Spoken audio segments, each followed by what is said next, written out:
Morning everyone, and warmly welcome to this press conference with Nordic leaders and the President of the European Commission. My name is Anne Sjöholm and I work at the Prime Minister's office in Finland.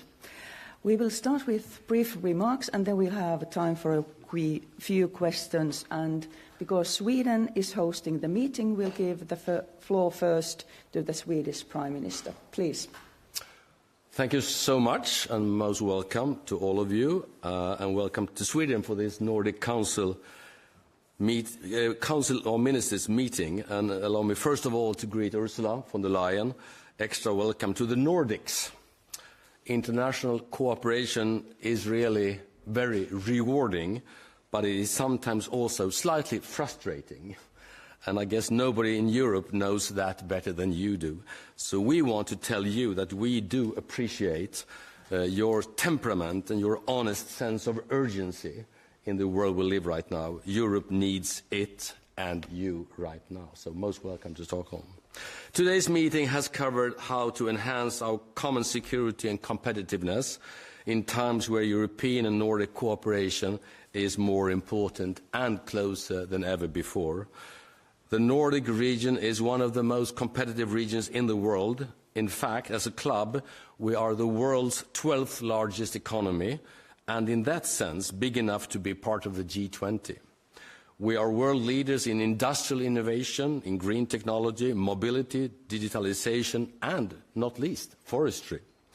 We have a strong legacy as leading democracies, and we rank very high for quality of life, innovation, and happiness. We take full responsibility for our own security, and we do support Ukraine for them and for ourselves. And during the meeting today, we have reaffirmed our ambition to become the world's most integrated region by 2030. Thank you so much. And now over to you, or over to Ursula. Over to our distinguished guests. Yeah, thank you very much. Thank you very much, all of you, for inviting me here to the meeting of the Nordic Council.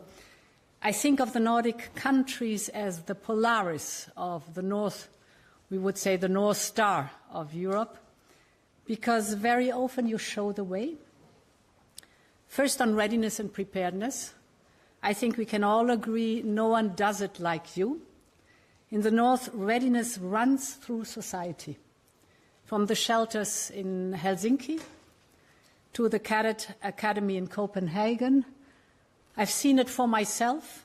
Just last week in the European Council, we decided to move forward on Europe's roadmap for defense readiness by 2030.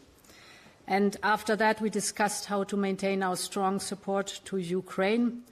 Your support will be essential, as it has been essential in reaching our goals. And of course, our experience and is fed by your experience and your knowledge on that. It goes from monitoring the Arctic in the north to deterring a rogue neighbor in the east. And all this will serve as a guide for all of Europe. My second point is on competitiveness. Our dinner with business leaders in Sweden was very informative for me. I heard a lot of inspiring stories yesterday, because here is excellence in the room. But I was just as interested in the challenges as I was in the progress that has been shown forward. We know what hinders competitiveness in the European Union. There's a clear lack of access to capital for scale-ups. There's red tape, permits take too long, a fragmented single market and high energy costs. We're working very hard on all these topics across all strands to simplify, to clarify and to accelerate. Here our guiding star is the Draghi report, and together we're preparing our clean tech future. And here again, we're looking at the Nordics.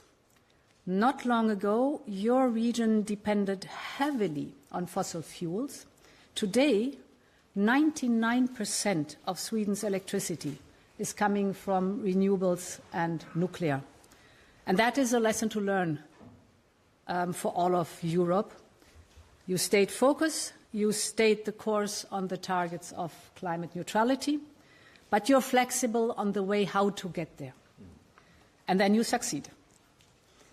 You have turned the climate debate and the competitiveness debate into one, and that's the right way to go. Because clean tech is where smart money goes. We want the future of clean tech to be made here in Europe. And for this, we must retain our industries, our talents, and our jobs.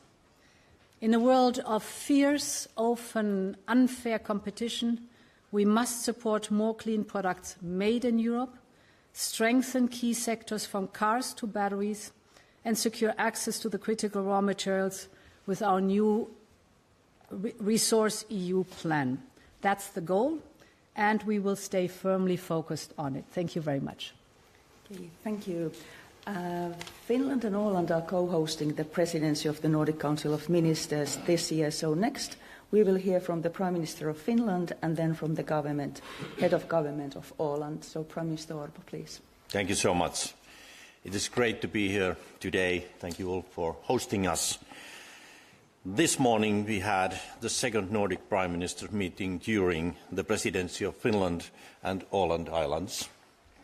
I believe it is the first time we had the President of the European Commission as our main guest.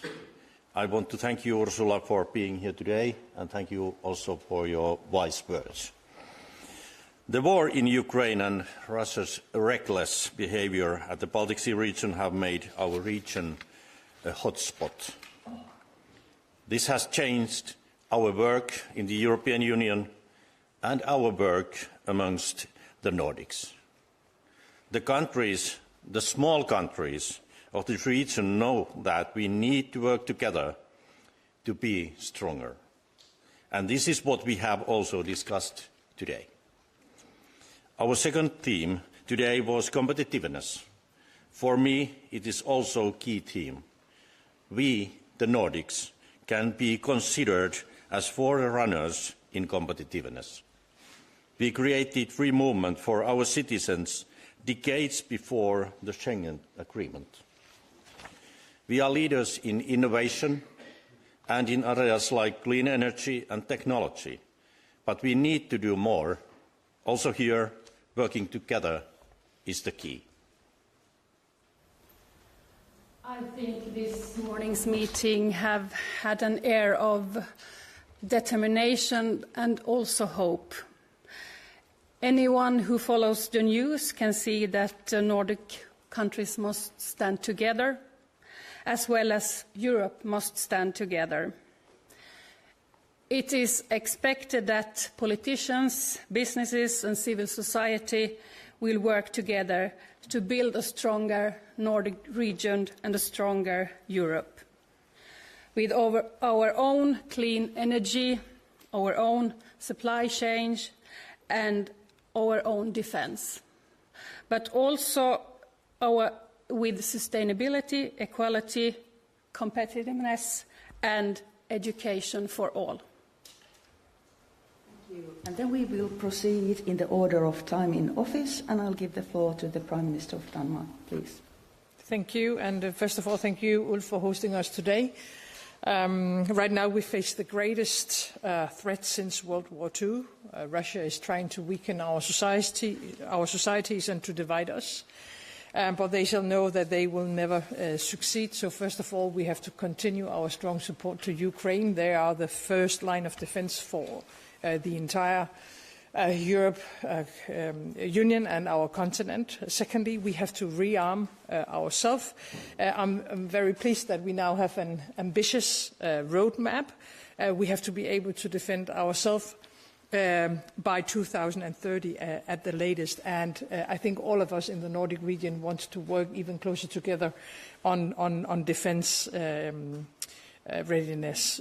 We also have to work closer on economy, competitiveness, and as you said, Ursula, green innovation, and that is exactly what we are doing now through simplification and through our strong efforts to setting an ambitious 2040 climate target for the European Union.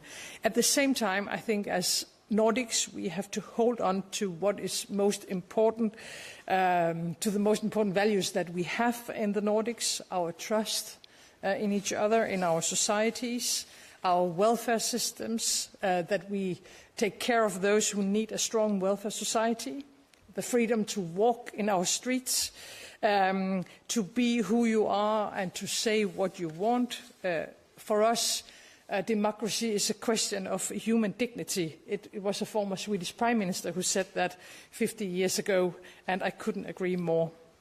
So let's keep this in mind as we continue to strengthen the ties between us. Thank you so much. And next, Prime Minister of Norway, please. Thank you so much, and thank you, Ursula, for being here. I think I went directly to a Nordic meeting after I was elected Prime Minister in 2021. And now, having been re-elected and thinking back of those 4 years, how much the Nordics and the Europeans are integrated and how many of the challenges we have to face together, it really strikes me at this juncture.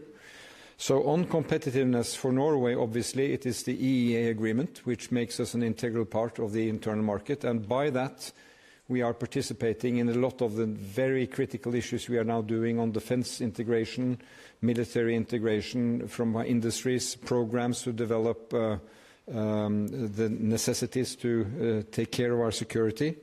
That is absolutely key, new common initiatives. And on security, I mean, a few months after I came to office, we had the full-scale invasion, and Ukraine has served as an awakening call to what is the security landscape in Europe. It is a strength for all of us that we can approach this as a common Nordic family and a common European family. So supporting Ukraine, doing it in the smart way, I think we, the Nordic countries, probably have the most experience in that because we are doing known things, and we are also innovating in the way we do our support to Ukraine, and I know that that is also being reflected in the broader European approach. Final remark, we've also had among the Nordic Prime Ministers today a brief discussion on the need to coordinate our work against organised crime, against gangs, against drug trafficking that is really feeding organised crime in modern Europe. I'm very happy to see that among the Nordic countries we have police intelligence working closely together. That is important, and we have to deepen that. And also, you know, a theme of protecting our youth. We discussed at the meeting with the President. Some of us are now putting proposals out for an age limit to access social media, which is also an important part of looking after what I would say daily life security of our youth. Improving their school results, improving their mental health. There is no way around addressing this issue. And by doing it together in this family, we also stand stronger. Thank you. Thank you. And then Prime Minister of Faroe Islands, please. Thank you. And thank you all for hosting us in Stockholm. I am also very pleased that EU Commission President von der Leyen is here today. The EU and the Nordics are not just close neighbours, but close partners united by democracy, the rule of law and human rights. In these uncertain times, it is more important than ever to meet with like-minded partners. Let me briefly highlight two key points from today's meeting. First, we discussed strengthening our security, and Europe must do more, and NATO remains the backbone of our security. The Faroe Islands are committed to supporting regional stability and transatlantic security. We actively contribute to allied initiatives and providing port and airport access and participating in joint NATO exercises. Second, we focused on competitiveness. Europe and Nordics are known for high standards and fair competition, but we must find the right balance. Deregulation and simplification is important, so we don't fall behind global players like India and China. Thank you. Thank you. And then last but not least, Prime Minister of Iceland, please. Thank you. I guess being the last, I can echo what a lot of people have been saying here. I think it's It's been exceptional to have a leader like Ursula at the European Union at this time. It's a tricky leadership to have, to speak positively about sometimes a negative development. But obviously Iceland isn't part of the EU, but like Norway is a part of the EEA. This is our biggest trading partner. And so we value any relationship that deepens that market. I also want to comment just shortly on security concerns, because obviously Iceland has been very active in the support to Ukraine. I mean, we are a small nation, so in absolute matters, it will never be great. But in terms of signaling, it's important that we understand the threats that are transpiring. But our message has also been to this group, both the Nordics, but also at the EU level and at the NATO level, that people need to be looking north as well. They need to be looking up. If we see threats from Russia, we should also be looking at those threats from the north. And I was very recently just in Greenland, and we were having these similar discussions, and the Prime Minister of Denmark and I have also discussed this, that we can't be naive in that region either. And we've seen very quick developments when it comes to sort of security culture in Iceland as of recently, that we're aware of strengthening our presence in that area. But it needs to be on our terms. Iceland doesn't have a military, but we've been an active part of NATO. So we're strengthening our host nation capabilities. And we're also always emphasizing, even though we have a very strong Nordic cooperation and a strong EEA cooperation, that I mean, the connection with the U.S. is always going to be a strong backbone to everything that we do. I just want to say towards the end, when it comes to this Nordic relationship, we share values that are under threat right now. We have been a guiding light when it comes to democracy, when it comes to human rights. And I just want to echo what Prime Minister Frederiksen said when it comes to trust. We're worried about security concerns. We need the backup of our public. They need to believe in us. They need to believe in our institutions. So we're also worried about misinformation, about social media, how we talk to each other. So this is a big political engagement topic that we need to take forward. And I'm looking forward to further collaboration. Thank you. Okay, thank you very much. And now we have time for a few questions. Kindly wait for the microphone and mention your name before asking the questions. And we start with Sveriges Radio. Oh, there it is. Right, so my first question is to welcome everyone to Stockholm, first of all. I'm Felicia Hassan, the Baltic Sea correspondent for Swedish radio. And my first question will be to Jonas, Gahr, Støre and Petteri Orpo. You both have borders with Russia in the north. How serious do you consider the threat from Russia in the Arctic region right now? I'm, of course, thinking about the recent testing of the new missile. And then to Denmark, Mette Frederiksen, any updates on the drone incidents that happened there last month? Where they came from? Do you still consider the incidents hybrid attacks? Well, if I can begin, it is a long tradition that Norway follows very closely, testing of Russian military technology in the north. We live 100 kilometers from the world's largest nuclear arsenal. And I think one strength of NATO is that we are ears and eyes to follow that. This is not weapons directed primarily against us, but it is a strategic weapon for Russia. And I think it is a worrying sign that so much emphasis is being put into these developments. And what we learned over the last days, I think, is not the complete story about this potential missile, because that has had a very mixed story in its testing. Again, I think I will use, if Petteri will allow, a Finnish expression that Petteri has shared with me, that we are not afraid, but we are prepared. Yes. We know what it is to be a neighbor with the Soviet Union and with Russia, and we are strengthened by having our own defense, which is now scaling up its capacity, but even more so by having Sweden and Finland as partners in NATO, so that we have interoperability in the way we plan also for defense in the north. So there are three dimensions to this from Norway's side. It is our own defense, it's our regional partners in the north, and then of course the NATO partnership with the US and other allies. So if we do our work correctly, we are a threat to no other country, but no other country should have the idea of threatening us. And that makes us pretty confident that we will be able to take care of our own security in that way. Yes, just like Jonas said, we are not afraid, we are prepared.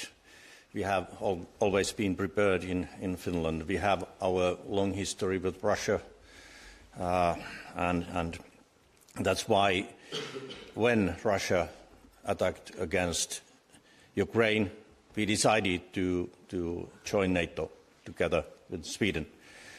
Today we work inside NATO to strengthen our defence and our security. We work in the European Union, and we Nordics, we work together.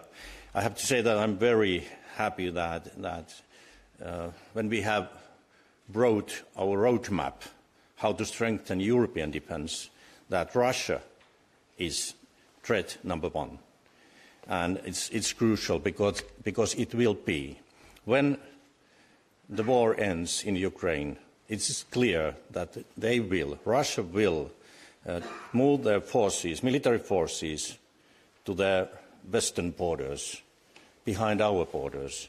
And that's why we have to do even more to strengthen our defence and security inside NATO with our allies, but also together with the European Union. It's a real threat for us. So we have seen now many examples of hybrid attacks into Europe with the migrants in Finland and Lithuania, with sabotage, with cyber attacks, with drones, including in Denmark, with disinformation and Russia trying to destabilize democratic elections, for example. I think it is, if I can put it that way, it's a mistake to try to find a way to conclude on all the different kind of specific operations or attacks, because it's a part of the nature of a hybrid war that the enemy will not tell you who the enemy is, and they will try to attack us in a way so it's almost impossible to put a conclusion on paper. So therefore, I think we have to focus on the pattern in Europe to see all the different kind of events. And then, of course, our authorities, and it goes for all European countries, are looking into the specific events or accidents that are happening. But I think all of us have to remember that this is a part of the hybrid war, that it's extremely difficult to make a conclusion. Thank you. And the second question goes to the Finnish News Agency. Thank you. Anni Keski-Heikkilä. My question is mainly for von der Leyen. Last week, the plan to use frozen assets didn't move forward as quickly as planned. There's now been talks that, as another option, the Commission will propose a joint debt solution for helping Ukraine. So will this be an option? And Prime Ministers Orpo, Kristersson and Frederiksen, how does this sound to you? So the question is, what are we doing? Why are we doing this? We look at the financing needs of Ukraine for the years 26 and 27, and I'm very glad and grateful that the European Council has committed to cover the financing needs of Ukraine for the years 26-27, be it military needs or, if necessary, budgetary needs. And therefore, I think it is an important step forward that we look at the immobilized Russian assets, because what are we doing?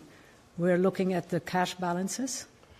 The proposal is to take these cash balances to give a loan to Ukraine that Ukraine has to pay back if Russia pays reparations. And therefore, it's legally a sound proposal, not trivial, but a sound proposal. Now the European Council asked for potential options to technical questions that we have there, so we will come with that. But the basic message is very clear towards Russia. We're in for the long haul. We are ready to cover the financing needs of Ukraine so that we are standing by Ukraine for as long as it takes.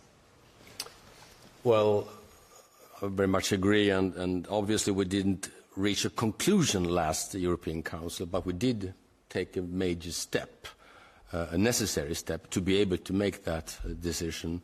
And in this group, you can really count on that. We are very decisive on our will to make that decision on the European Council in December. Let me support what has already been said. I strongly support the idea of a reparation loan. I think, to be honest, it's the only way forward. And I really like the idea that Russia pays for the damages they have done and committed in Ukraine. For me, there is no alternative to the reparation loan. Of course, we need to find a solution to some of the technical questions that has been asked and details. But first of all, this is a political choice.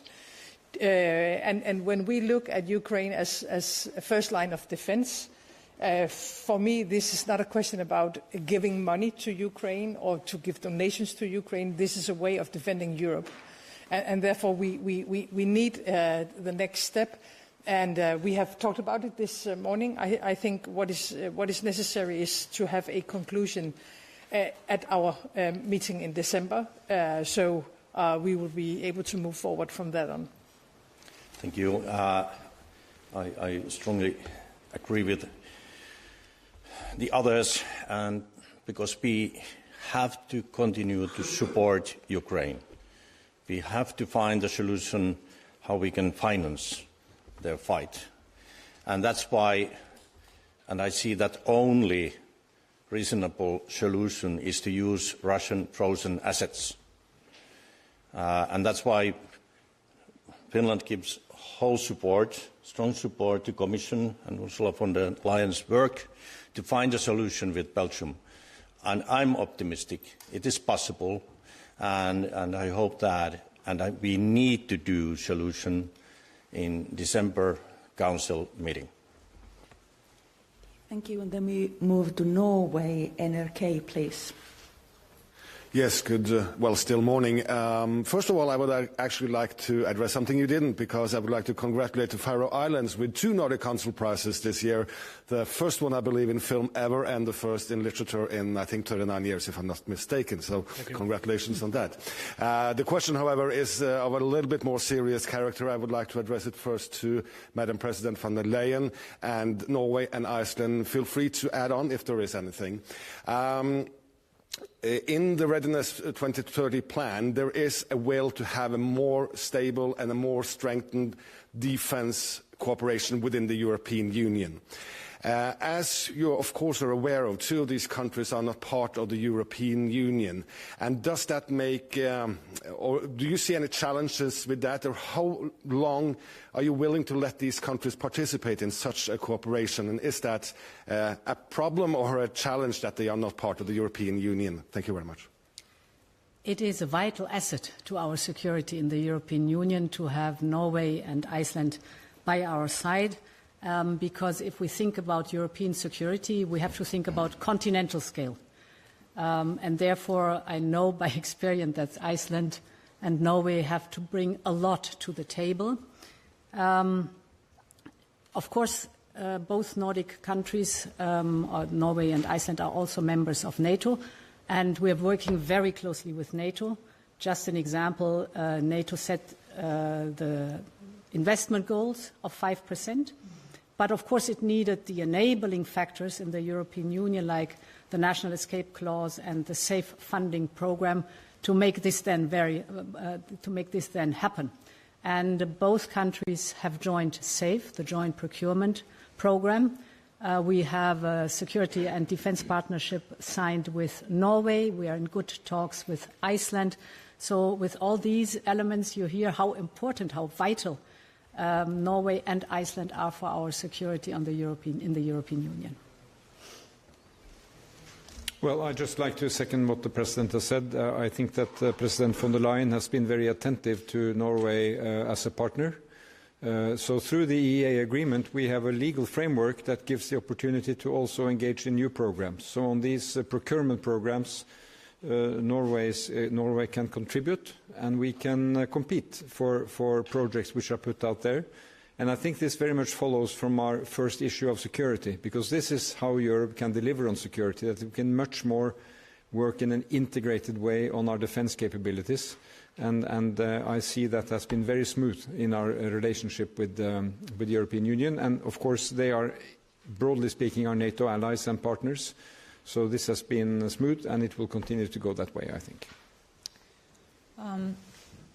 I don't really have much to add to both what Ursula and Jonas said. I mean, I think at every level, Europe is reaching out. It's reaching out to like-minded countries. Iceland and Norway have always been a part of the European family, even though we're not fully integrated into the EU. It's been a very, very valuable partnership for us, and I don't see that changing. But we are aware of our strategic position. I mean, our value add when it comes to, for example, NATO has always been where we're situated geographically. And I would be of the understanding that the EU is aware of that as well. But we also have to do our part. We have to invest in our infrastructure. We have to show that we are a good partner as well. And we've only seen positive engagement when it comes to security operations. We've discussed, for example, access to funding when it comes to data cables or security of critical infrastructure. And this is something that the whole of the region shares, especially, the Nordic region. So I have nothing but positives to say about the security element here. Thank you. And then we give the last question to the Lithuanian TV. Thank you so much for the opportunity. I have a question for Madam President von der Leyen. In recent days, we see the increased number of contraband air balloons that from Belarus are flying to Lithuania and heavily disrupting air traffic. I would like to ask you to comment on that and ask, are there any concrete steps European Union could take to support Lithuania in addressing this issue? Thank you.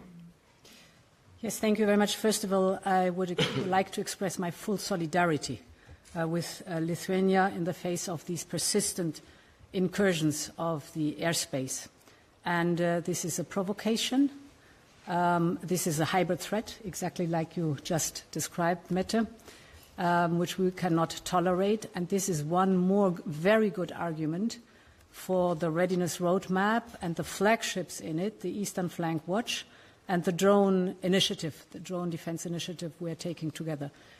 Because independent what it is, we will not tolerate any incursion in our airspace or our territory, and therefore building up this readiness roadmap is of vital interest. Thank you very much. I think it's time to close this press conference. I kindly ask journalists to please seated just for a few more minutes. Thank you, everyone, and have a very nice day. Thank you.